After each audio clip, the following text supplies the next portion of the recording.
اللهم صل على سيدنا ومولانا محمد صاحب التاج والمعراج والبراق والعلم دافع البلاء والوباء والكحط والمرض والألم اسمه مكتوب مرفوع مشفوع منقوش في اللوح والقلم سيد العرب والعجم اسمه مقدس معطر مطهر منور في البيت والحرم شمس الضحى بدر الدجى صدر العلا نور الهدى كهف الورى مصباح الظلم جميل الشيم شفيع الأمم صاحب الجود والكرم والله عاصمه وجبريل خادمه والبراك مركبه والمعراج سفره وفوق سدرة المنتهى مقامه وقاب قوسين مطلوبه والمطلوب مقصوده والمقصود موجود سيد المرسلين خاتم النبيين شفيع المذنبين أنيس الغريبين رحمة للعالمين راحة العاشقين مراد المشتاقين شمس العارفين سراج السالكين مصباح المقربين محب الفقراء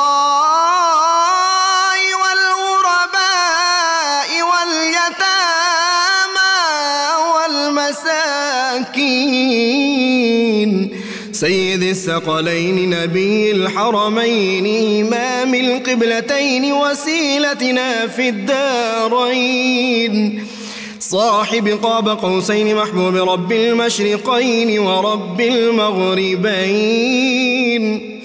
جد الحسن والحسين مولانا ومولى الثقلين سيدنا أبي القاسم محمد بن عبد الله نور من نور الله يا أيها المشتاقون بنور جماله بلغ العلا بكماله كشف الدجى بجماله حصنت جميع خصاله صلوا عليه وآله وأصحابه وسلموا تسليما اللهم صل على بسم اللہ الرحمن الرحیم۔ السلام علیکم ناظرین، پروگرام صبح نور کے ساتھ آپ کا میزبان نذیر احمد غازی حاضر ہے۔ ناظرین کرام، حضرت ابو انیس محمد برکت علی صاحب رحمہ اللہ کی مشہور تالیف اسماء النبی الکریم صلی اللہ علیہ وآلہ وسلم سے ایک اسم مبارک پڑھنے کی سعادت حاصل کر رہا ہوں۔ سیدنا مبارک العالی صلی اللہ علیہ وآلہ وسلم ہمارے سردار بابرکت خاندان والے درود و سلام بھیجے اللہ آپ صلی اللہ علیہ وسلم، آپ کی آل پاک اور آپ کے صحابہ کرام پر۔ حضرت جابر بن اللہ رضی اللہ عنہما بیان فرماتے ہیں کہ حضور نبی کریم صلی اللہ علیہ وسلم نے ارشاد فرمایا، اے لوگو، میں تمہارے درمیان دو ایسی چیزیں چھوڑے جا رہا ہوں کہ اگر تم انہیں مضبوطی سے پکڑے رکھو گے تو ہرگز گمراہ نہیں ہوگے۔ ان میں سے ایک اللہ تعالیٰ کی کتاب قرآن مجید ہے اور دوسری چیز میرے گھر والے ہیں۔ حضرت عبداللہ بن عباس رضی اللہ عنہما سے روایت ہے کہ حضور نبی کریم صلی اللہ علیہ وسلم نے فرمایا، میرے اہل بیت کی مثال حضرت نوح علیہ السلام کی کشتی کی سی ہے، جو اس میں سوار ہو گیا وہ نجات پا گیا اور جو اس سے پیچھے رہ گیا وہ غرق ہو گیا۔ ناظرین کرام، کسی نے کہا تھا پیارے باقر فرد ہے تو عشق اور عرفان میں، پیارے باقر فرد ہے تو عشق اور عرفان میں، لفظ پھر ڈھونڈوں کہاں سے میں تمہاری شان میں۔ آج ناظرین کرام میں علوم نبوت کے قاسم اور وارث، جن کی شریانوں میں، جن کی وریدوں اور رگوں میں باب العلم اور مدینۃ العلم کا مصفہ، مطہر، مقدس خون میں نہیں کہوں گا، نور دوڑ رہا تھا، جن کے قلب و ذہن میں وہی نور تھا باب العلم کا، 2 برکتوں والے، اور سال کی عمر تھی جب قافلہ وفا میں جناب امام علی مقام امام حسین کے قافلہ عشق و وفا میں شریک ہوئے تھے۔ کربلا کا سفر بھی کیا، وہ صعوبتیں بھی برداشت کی، اور بیٹے کن کے تھے؟ امام زین العابدین کے۔ باپ کس کے؟ امام جعفر صادق کے۔ یہ وہ ہستی تھی، یہ بحر علوم تھے، یہ علوم کا کلزم تھے۔ علوم کی کتنی قسمیں بیان کی جائیں جن پہ ان کی نگاہ تھی، بلکہ لوح محفوظ پہ بھی نگاہ تھی۔ ایک نابینا بہت مشہور آپ کی خدمت اقدس میں آتا ہے اور آ کے کہتا ہے کہ جناب آپ جب لوگ آپ کے پاس جو لوگ آتے ہیں تو آپ ان سب لوگوں کے بارے میں جانتے ہیں کہ وہ اپنے گھروں میں کیا کھاتے ہیں، کیا کھا کے آتے ہیں، اور آپ نابیناؤں کو بینا کر سکتے ہیں؟ آپ اہل بیت اطہار میں سے ہیں، آپ کے ہاتھ میں یہ قدرت ہے، آپ کے ہاتھ میں یہ برکت ہے، آپ کے ہاتھ میں یہ کرامت ہے۔ آپ نے جب اس کے ہاتھ پھیرا اس کی نگاہوں پہ تو اس کے روشنی آ گئی، لیکن آپ نے اس سے پوچھا کہ اگر تو یہ آنکھیں چاہتا ہے تو پھر قیامت کے روز تمہارا حساب ہوگا، اور اگر تو اللہ کی رضا پہ راضی رہتا ہے تو پھر بے حساب جنت میں جاؤ گے۔ اس نے کہا جی میں بے حساب جنت میں جانا چاہتا ہوں۔ تو ناظرین کرام، لوح محفوظ پہ اس طرح نگاہ تھی کہ بادشاہ وقت محل بنا رہا ہے، اور فرماتے ہیں کہ بادشاہ ملک بناتا رہے، یہ محل اس میں اس کو جانا نصیب نہیں ہوگا، اور بادشاہوں کے دربار میں نہیں جایا کرتے تھے۔ لوگوں نے پوچھا کہ جی آپ بادشاہوں کے دربار میں کیوں نہیں جاتے؟ تو آپ نے بڑی خوبصورت بات فرمائی تھی۔ آپ نے کہا بادشاہوں کے پاس جو آدمی جاتا ہے وہ اپنی آخرت کو بھول جاتا ہے، اور اس میں 3 باتیں پیدا ہوتی ہیں کہ وہ بادشاہوں کے پاس جا کے محبت دنیا اس کے دل میں پیدا ہو جاتی ہے، اور موت کو فراموش کر دیتا ہے، اور وہ جو رضائے خدا ہے اس سے وہ دور ہو جاتا ہے۔ تو ناظرین کرام، آج ہم اس ہستی پاک کا ذکر پاک کر رہے ہیں جن کی ساری حیات پاک اتنی پاکیزہ، اتنے علمی کمالات، اور جن کو نبی عالمین صلی اللہ علیہ وسلم نے سلام بھیجے ان کی پیدائش سے پہلے، جن کی آمد کی بشارتیں اللہ کے محبوب صلی اللہ علیہ وسلم دی، اور ان کے شاگرد تو بے شمار ہیں۔ ایک نام لوں تو دنیا اسلام ساری حیران ہو جائے گی۔ امام اعظم ابو حنیفہ جیسی بلند مرتبت شخصیت جو تھی، علم کے کوہ صفا، وہ ان کے شاگرد تھے، اور ان کے صاحبزادے سے بھی انہوں نے فیض حاصل کیا تھا علم کی۔ ایک دفعہ ایک جو آدمی تھا بہت بڑا اپنے آپ کو سمجھتا تھا، اس نے کہا ٹیسٹ لیتے ہیں۔ اس نے کہا جی مجھے کچھ باتوں کے آپ جواب دے دیں، اور بادشاہ اس طرح کے کام کرتے رہتے تھے، وہ چاہتے تھے کہ اہل بیت اطہار کو زج کر لیں کسی۔ اس نے کہا میرے کچھ سوالوں کے آپ جواب دیں، یہ بتائیں کہ وہ کون سا روزہ تھا جس میں کھانا پینا جائز تھا؟ تو آپ نے فوراً فرمایا سیدہ مریم کا، ان کو بولنے کی پابندی تھی، کھانے کی پابندی نہیں تھی۔ پھر اسے پوچھا وہ کون سی شے ہے جو کم ہوتی ہے بڑھتی نہیں ہے؟ آپ نے فرمایا وہ انسان کی عمر ہے۔ پھر سوال کیا کہ وہ کون سی شے ہے جو بڑھتی رہتی ہے گھٹتی نہیں؟ فرمایا وہ سمندر کا پانی ہے۔ تو پھر اس نے سوال کیا وہ کون لوگ ہیں جن کی سچی گواہی بھی اللہ نے جھوٹ قرار دے دی؟ فرمایا وہ منافقین ہیں جو رسول اللہ صلی اللہ علیہ وسلم کو رسول تو کہتے تھے لیکن اللہ نے ان کو جھوٹا کہا۔ تو ناظرین کرام، آج ان کی شہادت کے حوالے سے ہماری گفتگو ہے، اور کس طرح ان کی شہادت ہوئی، کیوں بادشاہان وقت ان کے نام سے لرزہ براندام تھے، حالانکہ وہ تو تلوار لے کے نہیں آئے تھے بادشاہوں کو مارنے کے لیے، لیکن بادشاہوں کو ہر وقت خوف یہ رہتا تھا یہ دلوں کے حکمران ہیں، دلوں پہ، لوگوں کے دلوں پہ، قلوب پہ ان کی حکومت ہے۔ کسی بھی وقت وہ اپنا خطرہ محسوس کرتے تھے۔ ان کو اللہ تعالیٰ نے محبوبیت عطا فرمائی ہوئی تھی، اور لوگ آج بھی دنیا دار اہل معرفت کو نہیں سمجھ سکتے کہ اللہ تعالیٰ ان کی محبت جو ہے اہل بیت اطہار کی وہ لوگوں کے قلوب میں ڈال دیتا ہے۔ ہزار سازشیں لوگ کر لیں، ہزار اونٹ پٹانگ قسم کی کتابیں لکھ لیں اہل بیت اطہار کی شان گھٹانے کے لیے، لیکن اللہ نے جس شے کو، ان کی محبت کو، اپنے محبوب صلی اللہ علیہ وسلم کی محبت کو، ان کے اہل بیت کی محبت کو لوگوں کے دلوں میں ڈال دیا، یہ محبت جو ہے یہ نکالی نہیں جا سکتی۔ آج آپ کی شہادت کے حوالے سے گفتگو کرنے کے لیے میرے ساتھ شبز میں میرے اسٹوڈیو لاہور سے مشہور علمی شخصیت ہیں اور کالم نگار ہیں، روحانی شخصیت پیر قمر الشکور احمد صاحب ہیں۔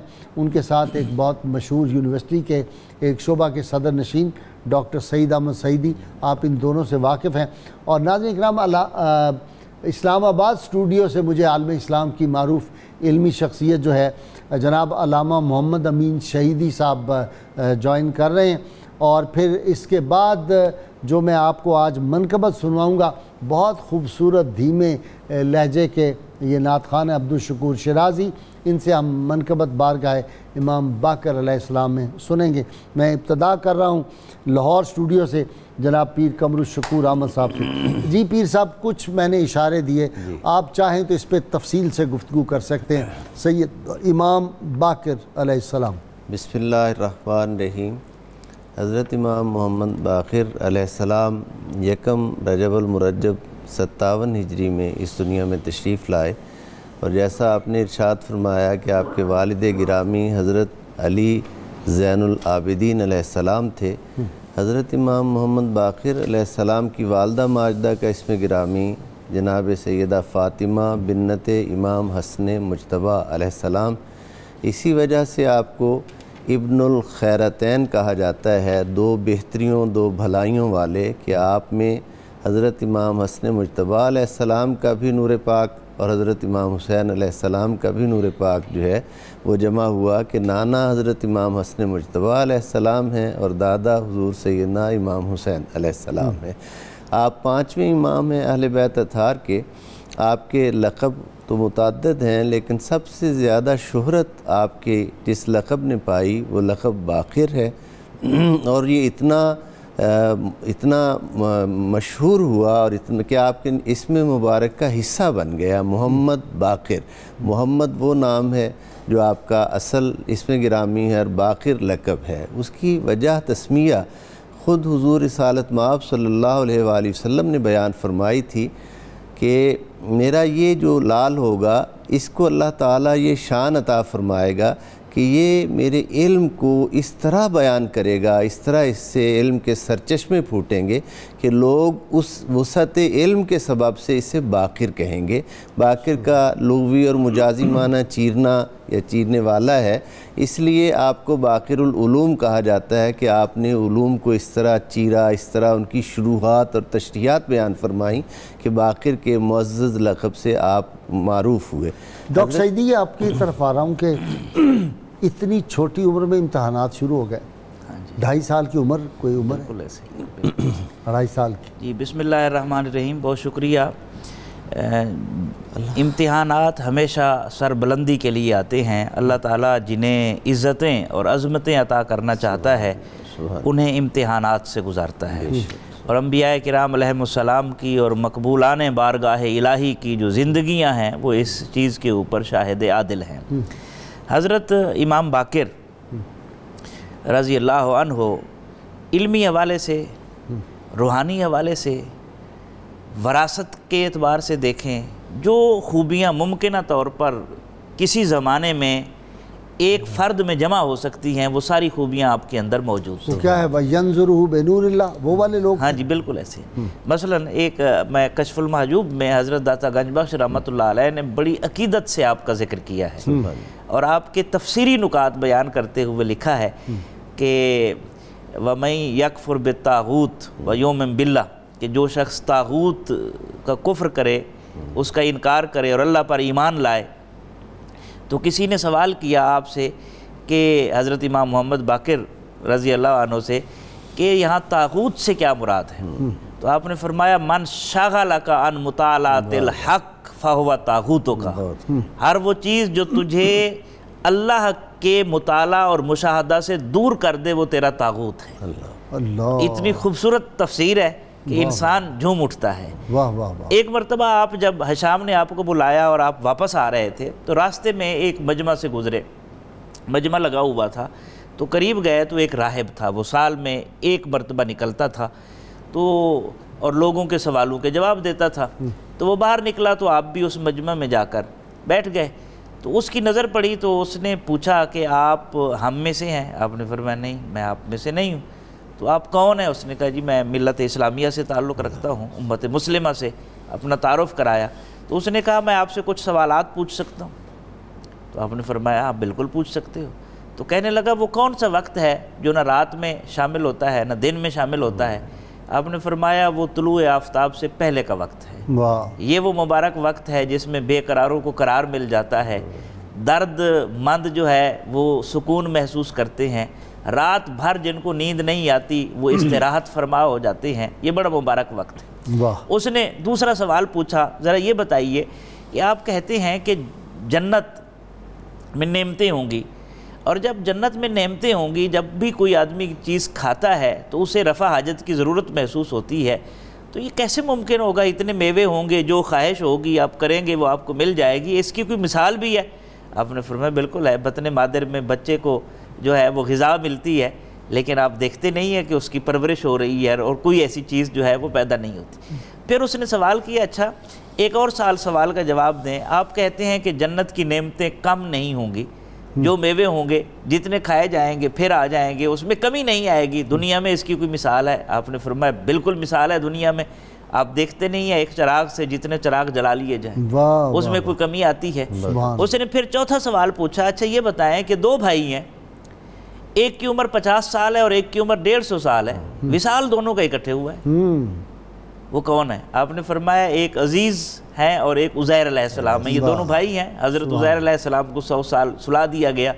جب اس راہب نے یہ سوالات کے جوابات سنے تو اس نے کہا جی جب تک اس علاقے کی حدود میں ایسی شخصیت موجود ہے میں کسی کے سوال کا جواب میں سب سوالوں جی شہیدی صاحب جب تک اہل بیت اطہار موجود ہیں میں سوال کسی کا جواب نہیں دوں گا، انہی سے جا کے پوچھئے، انہی سے فیض لیجئے، انہی سے اکتساب ضیاء کیجئے۔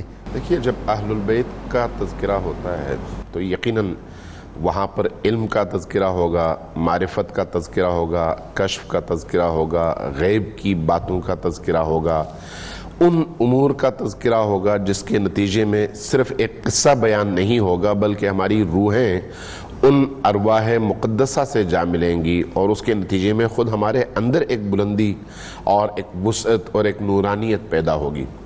تو آج چونکہ امام باقر علیہ السلام کی شہادت کے حوالے سے ان کے تذکرے کے لیے یہ محفل سجائی گئی ہے تو میں تو ان کی معنویت اور ان کے کشف اور غیب گوئی کے حوالے سے یہ عرض کرنا چاہوں گا کہ آپ متاب میں موجود تھے، طواف کے لیے لوگ مختلف علاقوں سے آئے ہوئے تھے اور خانہ کعبہ کے گرد طواف کر رہے تھے، تو ایک ساتھی نے اٹھ کر عرض کیا کہ یا ابن رسول اللہ ما اکثر الحجیج، کتنے زیادہ تعداد میں حاجی آئے ہوئے ہیں۔ امام نے ان کے چہرے کی طرف دیکھا اور اس کے بعد ایک تبسم فرمایا اور پھر فرمایا کہ ما اقل الحجیج و اکثر الزجیج، کتنے کم حاجی ہیں اور کتنے زیادہ تعداد میں چیخ و پکار کرنے والے ہیں۔ وہ ساتھی بہت پریشان ہوئے، محدث تھے، بڑے پریشان ہوئے، کہا کہ یا ابن رسول اللہ یہ آپ نے جو جملہ ارشاد فرمایا مجھے سمجھ نہیں آئی کہ اس کا مطلب کیا ہے۔ آپ نے اس کے چہرے کے سامنے اپنا ہاتھ یوں ہلایا، اس کی آنکھوں پر سے پردہ ہٹ گیا۔ اب مقام وہی ہے اور زمانہ بھی وہی ہے، وقت بھی وہی ہے، ماحول بھی وہی ہے، لیکن تصویر بدل گئی ہے۔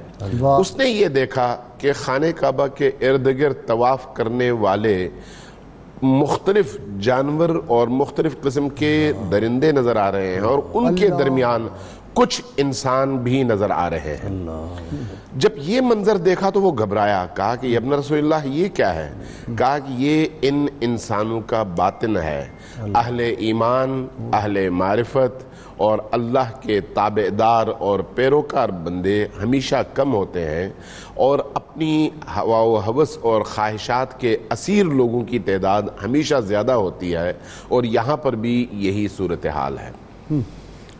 امام باقر علیہ السلام جیسا کہ بھی بیان ہوا, اپنے حسب اور نسب کے اعتبار سے چونکہ والد بھی ان کے امام ہیں, خود بھی امام ہیں, ان کے سسر بھی امام ہیں, اور ان کے یعنی امام حسن اور امام حسین دونوں کی مشترکہ اولاد ہیں حضرت امام باقر علیہ السلام.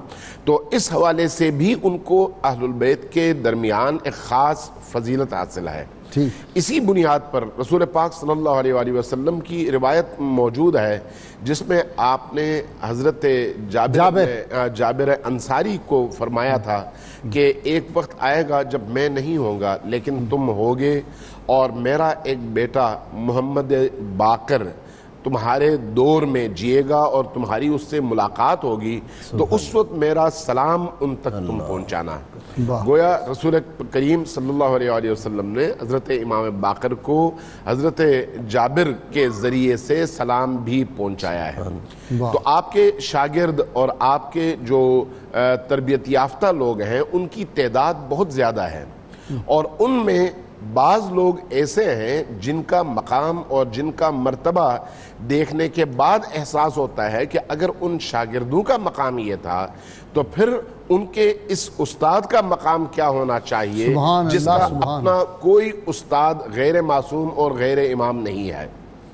علامہ صاحب ایک بات بہت حیران کن ہے, آپ نے بھی غور کیا ہوگا کہ نارملی ہم عام طور پہ یہ سمجھتے ہیں کہ جی دینی علوم جن کو ہم, حالانکہ سارے علوم ہی میری نظر میں تو دینی ہیں, سب علوم جو ہیں وہ اللہ تعالیٰ نے پیدا کیے ہیں, اس کا خالق ہے وہ, اور اللہ کے محبوب صلی اللہ علیہ وسلم کو کائنات کا کوئی علم ایسا نہیں تھا جو آپ کو نہ پتہ ہو. یہاں پہ بڑا حیران ہوتے ہیں کہ آپ کو معاشیات کا بھی علم ہے, نفسیات کا بھی علم ہے, علم الابدان بھی ہے, جس علم میں ہاتھ ڈالو باپ کو بھی علم سارے ہیں, بیٹے کو بھی سارے علم ہے. امام جعفر صادق سپرمین آف اسلام.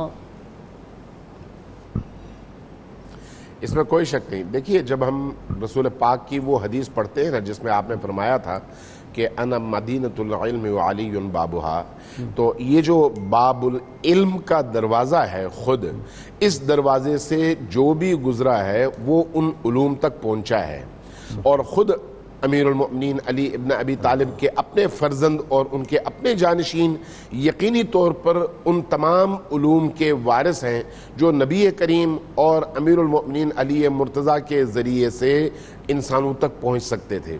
لہٰذا امام باقر علیہ السلام ان تمام علوم کے وارث ہیں. آپ نے بجا فرمایا کہ علوم کو دینی اور دنیاوی میں تقسیم نہیں کیا جا سکتا, یہ تقسیم تو انگریزوں کی ہے اور ابھی کی ہے, ورنہ اگر آپ اس سے پہلے صدر اسلام سے لے کر ماضی قریب تک اسلامی تہذیب اور اسلامی تمدن کا مطالعہ کریں گے تو آپ دیکھیں گے کہ جہاں پر ہمارے مدارس اور ہماری دانشگاہوں میں فقہ کی تعلیم دی جاتی تھی, حدیث کی تعلیم دی جاتی تھی, صرف و نحو کی تعلیم دی جاتی تھی, علم الکلام کی تعلیم دی جاتی تھی, فلسفے کی تعلیم دی جاتی تھی, وہیں پر طب بھی اس نصاب کا حصہ تھا, وہیں پر جغرافیہ بھی اس نظام کا حصہ تھا, وہیں پر ستارہ شناسی بھی اس نظام کا حصہ تھا, وہیں پر نجوم بھی اس نظام کا حصہ تھا, وہیں پر میتھمیٹکس اور ریاضیات بھی اسی نظام کا حصہ تھا. ابو علی سینا جابر بن حیان کس نے پیدا کیے تھے؟ انہی مدارس سے پیدا کیے.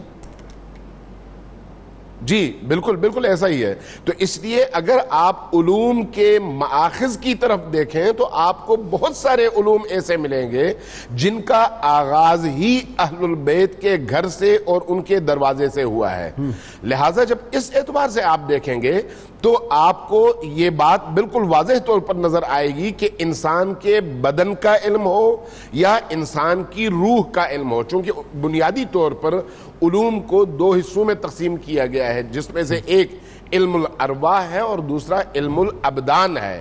علم الابدان میں انسان کا جسم اور کائنات، اور علم الارواح کا تعلق انسان کی روح سے ہے اور کائنات کی روح سے ہے۔ جب آپ ان دونوں قسموں کو اپنے سامنے رکھیں گے تو آپ کو ائمہ اہل البیت علیہم السلام کے در سے ان دونوں علوم کے حوالے سے وہ تمام چیزیں میسر ہوں گی جو آج کی ترقی اور آج کا جو علم کا مرتبہ اور درجہ ہے اس کا ماخذ ہے۔ یعنی آج کا علم اگر اس مقام تک پہنچا ہے تو اس کی بنیاد وہی اصول، وہی فرامین اور وہی بیان کردہ چیزیں ہیں جو نبی کریم اور ان کی آل کے ذریعے سے آہستہ آہستہ اس دنیا میں پھیلا اور لوگوں تک پہنچا ہے۔ علامہ صاحب مجھے بریک کے لیے جانا ہے، بریک کے لیے جانا ہے، لیکن فکرہ میں کہہ جاؤں آپ، پھر ہماری گفتگو بریک کے بعد بھی جاری رہے گی کہ اگر سارے علوم کا منبع وہ ہستیاں تھیں تو پھر اگر ہمیں علوم میں ترقی کرنا ہے تو وہ مظفر وارثی والی بات پھر کہنی پڑے گی،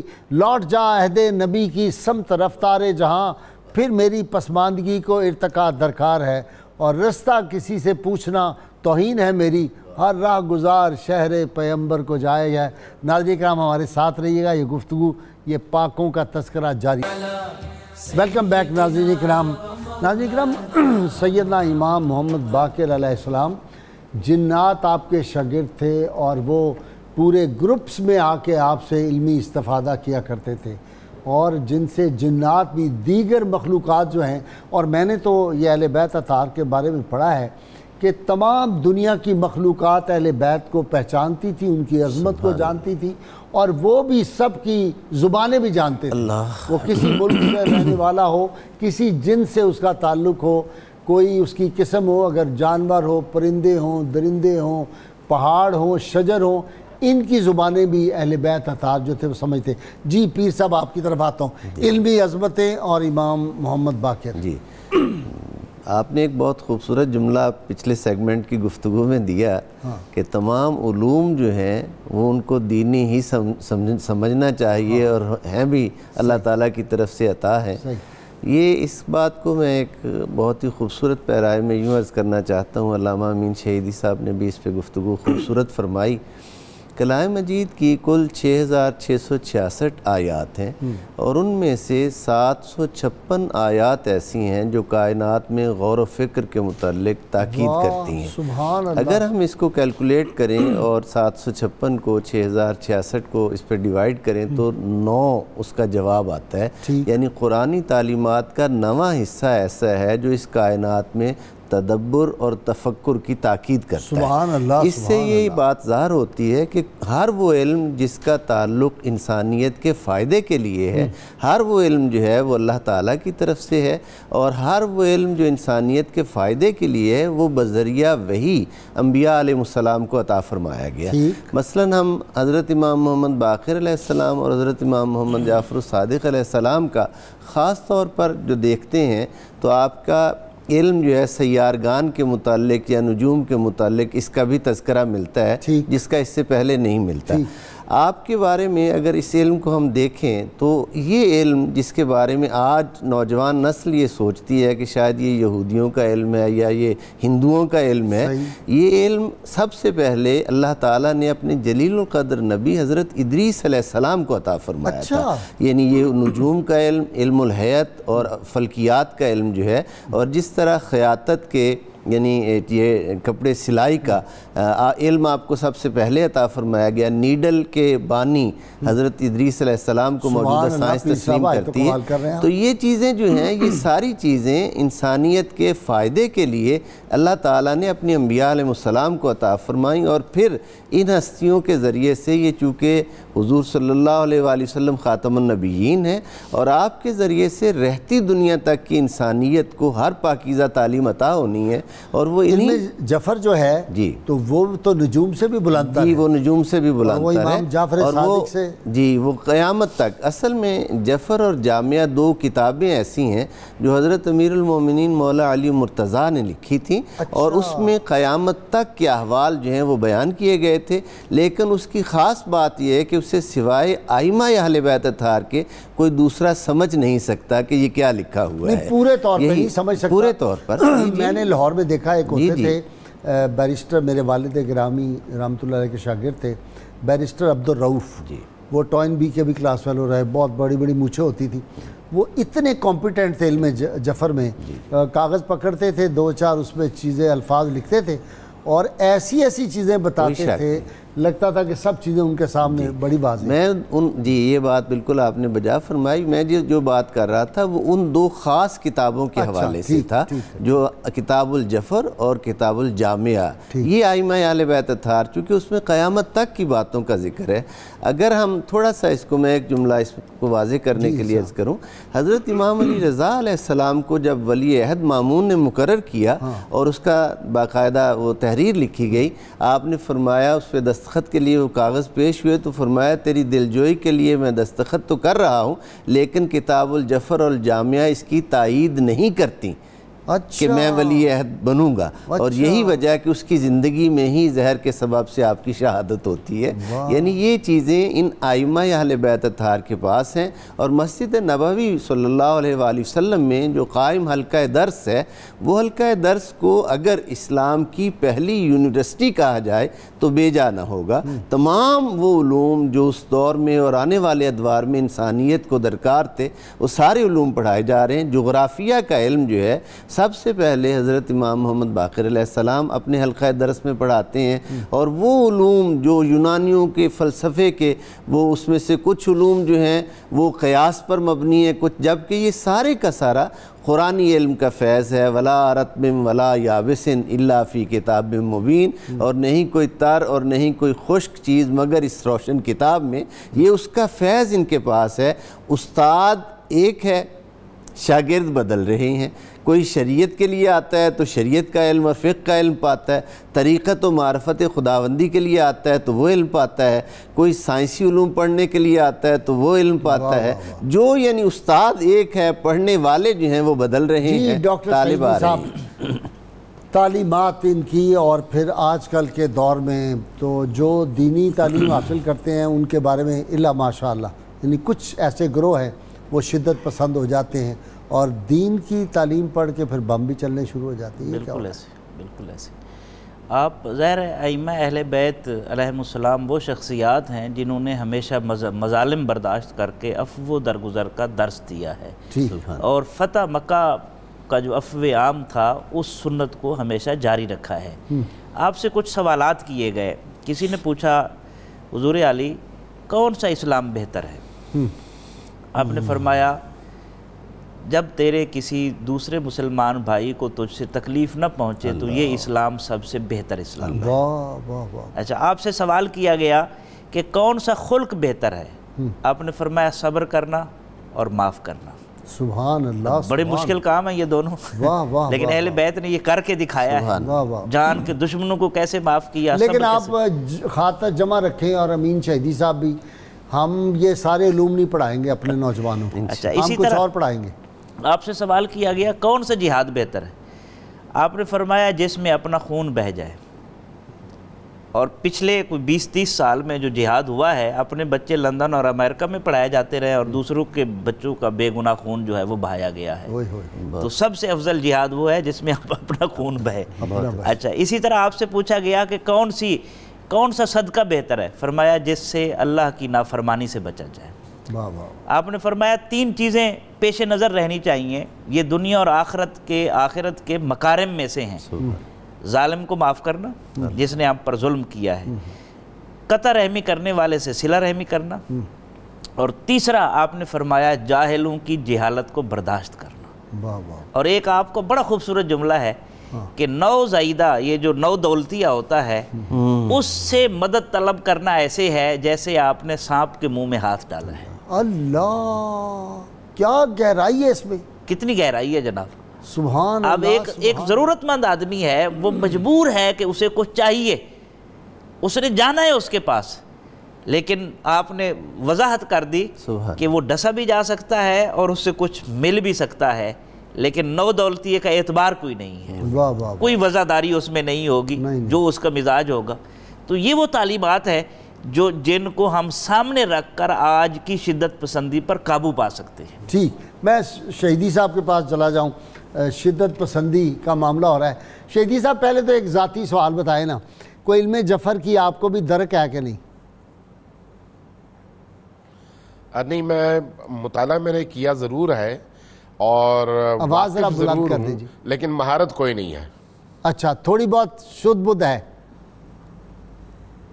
جی ہاں بالکل بالکل. میں نے تو معلومات بڑی کی کوشش کی, مجھے وہ قابو نہیں آیا. میں نے بہت ایک زمانے میں محنت کی, بڑی کتابیں پڑھی, تو بہت کم لوگ میں نے دیکھا اس میں کمپیٹنٹ ہوتے ہیں. بس ایسے جو ہے کچھ نہ کچھ تھوڑا بہت تو مار لیتے ہیں ٹامک ٹوئیاں. جی اب اسی پہ بات آگے چلاتے ہیں.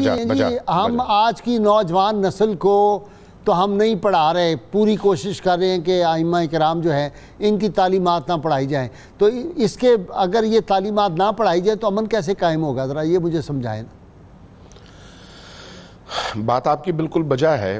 ہمیں اصل میں بنیادی طور پر اسلام کی جو روح ہے اس کی طرف توجہ دینی چاہیے کہ وہ کیا ہے. اس حوالے سے قرآن کریم جو کہ اللہ کی کتاب ہے, خاموش کتاب ہے, لیکن یہ جو ہستیاں ہیں نبی کریم سے لے کر ان کے آخری بیٹے تک, یہ جو ائمہ اہل البیت ہیں, یہ بولتی کتاب ہے اللہ کی. لہٰذا اگر قرآن کریم کی کوئی شخص تشریح کرے, میں اس کو خاموش کتاب نہیں مانتا, جی یہ بولتی کتاب ہے. میں آپ سے, آپ جس معنی میں یہ بات کر رہے ہیں میں آپ سے متفق ہوں, بہت شکریہ. لیکن اس وقت اس حوالے سے اس کو دیکھیے گا کہ قرآن کریم بولتی کتاب ہے لیکن ہر ایک کو اس کی آواز سنائی نہیں دیتی. جبکہ قرآن کریم کے بہت سارے ایسے اسرار و رموز سے واقف لوگوں کو میں جانتا ہوں ذاتی طور پر, کہ جو قرآن کریم کو کھولتے ہیں تو کھولنے کے بعد ایک نظر ڈال کر آپ کے بارے میں سب کچھ بتا دیتے ہیں. تو اس کا مطلب ہے کہ وہ قرآن کریم کے الفاظ ہی سے آپ کی پوری تقدیر اور آپ کا ماضی پڑھ لیتے ہیں. جب آپ اس اعتبار سے دیکھیں تو قرآن کریم واقعی زندہ کتاب ہے, بولتی کتاب ہے, لیکن مشکل اس کی یہ ہے کہ جو چاہے اس کی اپنی مرضی کے مطابق تشریح کرے. اب آپ اس کو روک نہیں سکتے, اس لیے کہ یہاں پر قرآن اٹھ کر اس شخص کے گریبان میں ہاتھ نہیں ڈالتا کہ تم نے میرے مدعا کو غلط انداز میں کیوں پیش کیا. وہ جو آپ نے شروع میں ایک حدیث بیان کی تھی نا نبی کریم صلی اللہ علیہ وسلم سے منقول, کہ آپ نے فرمایا کہ انی تارک فیکم الثقلین کتاب اللہ و عطرتی, میں تمہارے درمیان دو چیزیں چھوڑ کر جا رہا ہوں, ایک اللہ کی کتاب اور دوسری میری اہل البیت اور میری عطرت. تو یہ جو عطرت ہے, یہ جو اہل البیت ہیں, یہ اسی کتاب کی تفسیر بیان کرنے والی ہستیاں ہیں جو کتاب کے صحیح مفہوم کے محافظ بھی ہیں معاشرے کے اندر. جب ہم اس اعتبار سے نبی کریم صلی اللہ علیہ وسلم کے فرامین کو دیکھیں, امیر المومنین کے فرامین کو دیکھیں, حضرت فاطمہ الزہرا سلام اللہ علیہا سے لے کر امام باقر علیہ السلام اور آگے سلسلہ امامت جہاں تک ہے, ان ہستیوں کے پیغام کو دیکھیں تو یہ سارے کا سارا پیغام خلاصہ ہوتا ہے اسی قرآن کریم کی شکل میں, جس کا پیغام بنی نوع آدم کے لیے ہے, انسان کی تقدیر کو اس کے مطلوبہ مقام تک پہنچانے کے لیے ہے, انسان کو ترقی دے کر کمال کے اس مرحلے تک پہنچانے کے لیے ہے جو پوٹینشل انسان کے اندر موجود ہے. لیکن ہمارا المیہ یہ ہے کہ ہمارے ساتھ ایک پیٹ نام کی ایک چیز ہے جو لگی ہوئی ہے, اس لیے ہم دین کی تفسیر پیٹ کی خواہش کے مطابق کرتے ہیں. جب پیٹ کی خواہش کے مطابق دین کی تفسیر شروع ہو جائے تو امویوں کو اقتدار ملتا ہے اور اہل البیت کو زہر. جب پیٹ کی تشریح کے مطابق عمل کیا جائے تو نتیجتاً لوگوں کے جوان کٹتے ہیں اور ہماری تجوریاں بھرتی ہیں. جب ہم اپنی خواہش اور پیٹ کے مطابق اسی قرآن اور دین کی تشریح شروع کر دیتے ہیں تو معاشرہ بد امنی کا شکار ہو جاتا ہے اور ہم سکون سے اسی بد امن معاشرے کے خون میں لتھڑے ہوئے لقمے کھا رہے ہوتے ہیں اور ہم پر اس کا کوئی اثر نہیں ہو رہا ہوتا. اس لیے جب ہم اس اعتبار سے ائمہ اہل البیت کی زندگی کو دیکھیں گے تو وہاں پر ہمیں معنویت نظر آئے گی, وہاں پر ہمیں محبت نظر آئے گی، وہاں پر ہمیں ایثار کا جذبہ نظر آئے گا، قربانی کا جذبہ نظر آئے گا، اور ان کی تعلیم کے اندر جیسے جیسے آپ جائیں گے آپ کی روح قوی تر اور آپ کا جسم کمزور تر ہوتا ہوا آپ کو نظر آئے گا۔ یہی امام باقر علیہ السلام ہے جن کے شمائل کے حوالے سے بہت سارے مورخین نے لکھا ہے کہ آپ لہیم شہیم اونچے قد کے اور صحت مند تھے۔ ایک دن بالکل دوپہر کے ٹائم پر کھیتی باڑی کر رہے تھے اور پسینے سے پورا بدن شرابور تھا۔ ایک ظاہر بین شخص جو خود مسلمان تھا قریب آیا اور کہا کہ یا ابن رسول اللہ، آپ کے لیے یہ زیبا نہیں ہے کہ آپ جیسا شخص اس دھوپ میں اس طرح سے دنیا کے لیے محنت کرے۔ تو آپ نے اس کی رہنمائی کی، ڈانٹا نہیں، رہنمائی کی اور کہا کہ یہ جو میں محنت کر رہا ہوں یہ وہی محنت ہے جس کو اللہ عبادت قرار دیتا ہے، اور اس کے نتیجے میں جو روزی مجھے ملتی ہے وہ میرے لیے دنیا و مافیہ سے بہتر روزی ہے۔ سبحان تو وہ اللہ، امام سبحان جو ایک طرف علم کے کشاف تھے اور علم کے سینے کو چیر کر انسانی معاشرے کو معرفت کی بلندیوں تک پہنچا رہے تھے، دوسری طرف اپنے گھر کا چولہا چلانے کے لیے اس کڑکتی دھوپ اور انتہائی گرم دن کے اندر کھیتی باڑی کرتے ہوئے نظر آتے ہیں۔ جب تک ہمارے راہبر، ہمارے رہنما، ہمارے پیشوا اس سیرت کو نہیں اپناتے اور لوگوں کے خون سے اپنے گھر کو آباد کرنا جاری رکھتے ہیں، تو اس وقت تک معاشرے کو آپ صحیح اس سمت کی طرف ڈال نہیں سکتے جو انسانی معاشرے کے کمال مطلوب کا تقاضا ہے اور جہاں تک انسانی معاشرے کو پہنچنا چاہیے۔ علامہ صاحب، مایوسی تو کفر ہے، مایوسی تو کفر ہے۔ آپ بھی دعا کریں، میں بھی دعا کرتا ہوں ہمارے ناظرین سامعین کہ اللہ تعالیٰ وہ دور لائے کہ ہم یہ اہل بیت اطہار کی حیات، ہم صحابہ کرام کی زندگیاں، ہم سیرت مصطفیٰ صلی اللہ علیہ وسلم اپنے کورس میں پھر شامل کرائیں اور سیدہ فاطمہ الزہرا کو کورس میں شامل کرائیں، شرمین چنائے اور اس طرح قبیل کی جو ہیں ان سب کو ہم نکالیں۔ ہمیں اس وقت سیدہ ختیجۃ الکبریٰ، سیدہ فاطمہ سلام اللہ علیہ، سیدہ عائشہ صدیقہ، ان ہستیوں کو ہمیں پڑھانا تھا قوم کو، اور ہم نے علی المرتضیٰ شیر خدا حسنین کریمین کو پڑھانا تھا۔ ہم کدھر چل پڑے؟ ہم نے پوری کوشش کی ہے، اور آپ دیکھ لیں ملک کے جو نصابات ہیں وہ سب ہم نے اپنے اسلاف نکال کے ایک طرف کر دیے، اور اب تو ہم یہ لوگوں کو پڑھانے کے لیے چلے ہیں کہ 14 اگست کو یہ جو اللہ تعالیٰ نے اتنا بڑا انعام دیا ہے اس ملک کو، اس دن ہم نے سوگ منانا ہے۔ 14 اگست کو ہم نے جشن نہیں منانا۔ اب تو قوم اس طرف جا رہی ہے اور یہ ہم پڑھا رہے ہیں۔ آپ سے بات جاری رہے گی، میں ذرا پیر صاحب سے بات کر لوں۔ جی پیر صاحب۔ حضرت امام محمد باقر علیہ السلام کے جہاں ملت اسلامیہ پر بہت سارے احسان ہیں، وہیں آپ کا ایک عظیم احسان یہ ہے کہ اموی دور تک، خلیفہ عبد الملک بن مروان کے دور تک اسلامی سلطنت میں رومیوں کے، عیسائیوں کے درہم اور دینار چلتے تھے، اور اس وجہ سے انہوں نے اس کے ذریعہ سے ان کے جو عیسائی لوگ تھے مبلغ بن کر آتے اور پیسوں کی آڑ میں اپنی تبلیغ کیا کرتے تھے۔ اس بات پر عبد الملک نے سوچا کہ میں ان سکوں پر لا الہ الا اللہ لکھوا دوں تاکہ ہمارا جو ہے ایک اسلامی کلچر واضح ہو، اسلامی شعار بنے یہ۔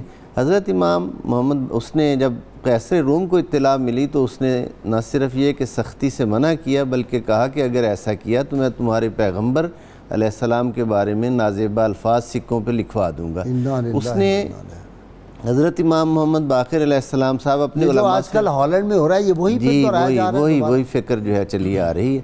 اس نے تمام اپنے علماء سے پوچھا، کوئی جواب نہ بن پایا تو بالآخر حضرت امام محمد باقر علیہ السلام سے رجوع کیا۔ مجھے تو لگتا ہے ان کو مدینہ منورہ اسپیشل بلایا گیا تھا۔ میں یہ عرض کر رہا تھا، مدینہ منورہ میں تھے آپ، دمشق سے آپ کو اطلاع دی گئی تو آپ نے فرمایا کہ قیصر روم کا جو سفیر ہے اسے کچھ دن مہمان بناؤ، میں آ رہا ہوں۔ جب آپ تشریف لے گئے تو آپ نے، اب یہ دیکھیں معاشیات کے کتنے بڑے آپ سکولر تھے کہ آپ نے ارشاد فرمایا کہ سونے کا جو سکہ ہے اس کا اس وزن کا سانچہ ہو، اس سائز کا ڈھانچہ بنایا جائے اور یہ سکے تیار کیے جائیں، ایک طرف لا الہ الا اللہ اور دوسری طرف محمد الرسول اللہ صلی اللہ علیہ وآلہ وسلم۔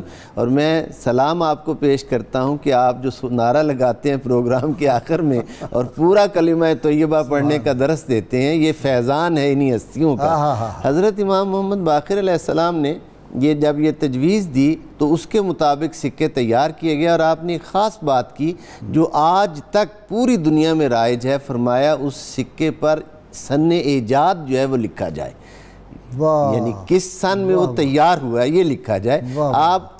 آج آپ یورو دیکھیں، آج آپ ڈالر دیکھیں، آج پاؤنڈ دیکھیں، سب کے اوپر ان کا سن جو ہے کہ وہ کب جاری ہوا وہ لکھا ہوتا ہے۔ یہ حضرت امام محمد باقر علیہ السلام نے انسانیت کو عطا فرمایا۔ شہیدی صاحب سے ذرا لے لیں جی لاسٹ کمنٹس میں، پروگرام کنکلوڈ کی طرف جا رہا ہوں جی۔ شہیدی صاحب یہ شہادت ویسے تو کہا کہ یہ شہادت کا الفت میں قدم رکھنا ہے، یہ ان کو شہید کرنے کا کیا، اتنے پرامن لوگ جب مصیبت میں ہوتے ہیں بادشاہ تو انہی کے قدموں میں آ کے گرتے ہیں، جب کوئی مسئلہ پیش آتا ہے تو انہی کے پاس آتے ہیں، اور پھر ساتھ ان کی شہادت کیوں شہید کیا گیا؟ دیکھیے ائمہ اہل البیت علیہ السلام کے ساتھ ہر دور میں یہ المیہ رہا کہ جب ضرورت رہی تو سب ان کے گھر پہ اور ان کی دہلیز پہ اور ان کے در پہ سر جھکاتے رہے، لیکن جب ان کو یہ محسوس ہوتا تھا کہ اب لوگوں کا رجحان ان کی طرف بڑھ گیا ہے تو اس وقت جو ہے ان کو اپنے اقتدار کا خطرہ محسوس ہوتا تھا۔ آپ کو یہ معلوم ہے کہ امام باقر علیہ السلام اور امام صادق علیہ السلام کا دور جو ہے وہ دور ہے جس میں اموی آہستہ آہستہ کمزور ہوتے چلے گئے اور عباسیوں کی تحریک آہستہ آہستہ زور پکڑتی چلی گئی۔ چونکہ یہ دور ان دونوں قبائل کے کشمکش کا دور تھا، امویوں نے جو کچھ ظلم اہل البیت پر کیا تھا اس کے مقابلے میں اب لوگوں کی اہل البیت سے جو ہمدردیاں اور جو محبتیں، عقیدتیں اور وابستگیاں تھیں اس کو سامنے رکھتے ہوئے عباسیوں نے اہل البیت علیہ السلام کی حمایت کا پرچم اٹھایا ہوا تھا، اور اس حوالے سے آہستہ آہستہ امام باقر علیہ السلام کی محبوبیت کا احساس جو ہے حکمرانوں کو کچھ زیادہ ہونے لگا تھا۔ اس لیے اس تمام صورتحال کے باوجود کہ امام باقر علیہ السلام نے ہر مشکل مرحلے میں ان حکمرانوں کی رہنمائی بھی کی اور ان کو مشکل سے نکالا بھی، لیکن ان کو یہ محسوس ہو رہا تھا کہ اب اگر ہم امام باقر علیہ السلام کو اسی طرح سے آگے بڑھنے دیں تو نتیجتاً وہ جو اسلامی معاشرہ ہے وہ امام باقر علیہ السلام کی طرف ہی فوکس کرے گا، اور وہ چونکہ فضیلت رکھتے ہیں اس لیے ان کی فضیلتوں کی وجہ سے وہ ہمارے اقتدار کے لیے نقصان دہ ثابت ہوں گے اور ہمارا کہیں تختہ دھڑن تختہ نہ ہو جائے۔ ہو گیا دھڑن تختہ تو پھر ہوتا رہا ہے، اہل بیت اطہار کے دشمنوں کا دھڑن تختہ تو ہر دور میں ہوا۔ بہت شکریہ اپنا امین شہیدی صاحب آپ کا، پیر صاحب آپ کا بھی بہت شکریہ، ڈاکٹر سعیدی آپ کا شکریہ۔ ناظرین کرام، کتاب الشفا سے نسخے کا وقت ہو گیا، کمر درد سے نجات کا نسخہ ہے یہ۔ روزانہ رات کو سونے سے قبل سورۃ البقرہ کا پہلا اور آخری رکوع پڑھ کر ہاتھوں پر دم کر کے کمر پر پھیر لینے سے کمر کے درد سے نجات ملتی ہے۔ شرط یہ ہے کم از کم 11 مرتبہ کوئی بھی درود پاک جو آپ کو آتا ہو وہ ضرور پڑھیں۔ سیدنا امام محمد باقر علیہ السلام فرماتے ہیں دنیاوی بادشاہوں کی محفل میں بیٹھنے سے اجتناب کرو، کیونکہ ان کی محفل میں 3 چیزیں قرب الہی میں رکاوٹ بنتی ہیں: محبت دنیا، موت سے غفلت، رضائے الہی کی قلت۔ ناظرین کرام، اللہ کریم سے دعا ہے اللہ تعالیٰ ہمیں حضور رحمت عالم صلی اللہ علیہ وسلم کی غیر مشروط محبت اور لا محدود وفاداری نصیب فرمائے۔ اللہ کریم ہمیں اہل بیت اطہار کا ادب کرنے کی توفیق عطا فرمائے۔ اللہ تعالیٰ پاکستان کو دیانتدار حکمران عطا فرمائے۔ تیار ہو جائیے، میرے تینوں مہمان بھی نعرہ لگائیں یہاں بیٹھے ہوئے، اور جناب شہیدی صاحب اسلام آباد اسٹوڈیو سے، تاکہ پھر ہم عبدالشکور شیرازی کی بہت خوبصورت آواز میں آپ کو منقبت بارگاہ امام پاک میں سنا سکیں۔ تیار ہو جائیے نعرے کے لیے۔ پاکستان کا مطلب کیا؟ لا الہ الا اللہ محمد الرسول اللہ صلی اللہ علیہ وآلہ وسلم۔ جی شکور شیرازی۔ کرم باقر عطا باقر گل آل ابا باقر، کرم باقر عطا باقر گل آل ابا باقر، علی کے علم کے وارث دعائے مصطفیٰ باقر، علی کے علم کے وارث دعائے مصطفیٰ باقر، فصیح دو سرا سے ان کو حاصل خاص نسبت تھی، فصیح دو سرا سے ان کو حاصل خاص نسبت تھی، جہاں علم و فن میں ٹھہرے سب کے رہنما باقر، جہاں علم و فن میں ٹھہرے سب کے رہنما باقر، مسائل پوچھنے جنات آتے تیری خدمت میں، مسائل پوچھنے جنات آتے تیری خدمت میں، سند ہے علم و حکمت میں جو تو نے کہہ دیا باقر، سند ہے علم و حکمت میں جو تو نے کہہ دیا باقر، تیرے قدموں کو چومے حضرت نعمان بن ثابت، تیرے قدموں کو چومے حضرت نعمان بن ثابت، یہ تیرا فیض ہے باقر، یہ تیرا مرتبہ باقر، یہ تیرا فیض ہے باقر، یہ تیرا مرتبہ باقر، حبیب رب عالم کا سلام آیا انہیں ساجد، حبیب رب عالم کا سلام آیا انہیں ساجد، ہے حاصل کر گئے رب دو عالم کی رضا باقر، ہے حاصل کر گئے رب دو عالم کی رضا باقر۔